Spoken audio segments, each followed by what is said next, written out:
Tonight we report a comprehensive update on the Israel-Hamas conflict, a story that continues to shape global headlines.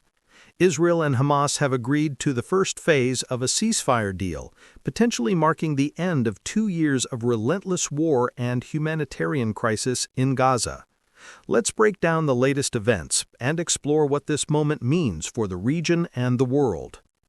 Our top story tonight begins with the devastation wrought by the conflict. Since hostilities erupted in October 2023, Gaza has seen unprecedented losses. Over 67,000 lives have been claimed, including more than 18,000 children. Up to 2 million residents have been displaced, with entire neighborhoods and critical infrastructure reduced to rubble. Water, food, and medical supplies remain scarce. In recent days, indirect talks led by the United States, Egypt, Qatar, and Turkey brought Israeli and Hamas leaders together in Sharm el-Sheikh, Egypt. The outcome, a tentative deal, includes the following key points. Israel will withdraw forces to a previously agreed line. Hamas will release 20 living Israeli hostages and the remains of others. Israel will release over 1,000 Palestinian prisoners. Increased humanitarian access for Gaza. President Trump called the agreement a strong, durable, and everlasting peace plan. Israeli Prime Minister Netanyahu echoed this sentiment, describing the deal as a sign of hope and resilience. Despite the announcement, violence lingers. Explosions shook Gaza just hours after the ceasefire was made public, while sporadic rocket fire and airstrikes have kept both sides on edge. Implementation of the deal remains uncertain.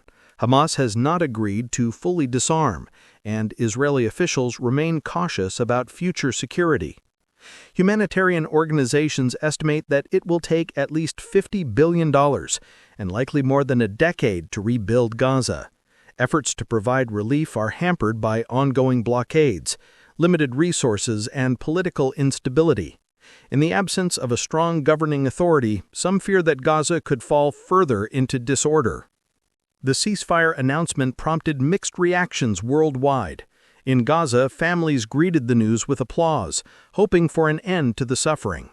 Israeli citizens celebrated the prospect of seeing hostages come home. Indian Prime Minister Narendra Modi welcomed the agreement, praising Mr. Netanyahu's leadership and expressing hope for lasting peace and swift humanitarian assistance. Recent incidents reinforced the region's volatility. Just days ago, Hamas attempted several attacks on Israeli military posts near Gaza City. 3 gunmen were killed in a raid. Security remains a pressing concern, with many in Israel and Gaza anxious about the potential for renewed violence. As the world watches this fragile moment, pressing questions remain. Can the ceasefire hold? Will hostilities give way to genuine peace and reconstruction? Or will self-interest and mistrust win out? Both sides are weary but determined. Israeli and Palestinian families hope this agreement represents a step towards stability, safety, and reconciliation. For now, the eyes of the world remain fixed on Gaza and Israel. Stay tuned as we follow every update, every reaction, and every heartbeat of this evolving story. Don't forget to subscribe to our channel for more update.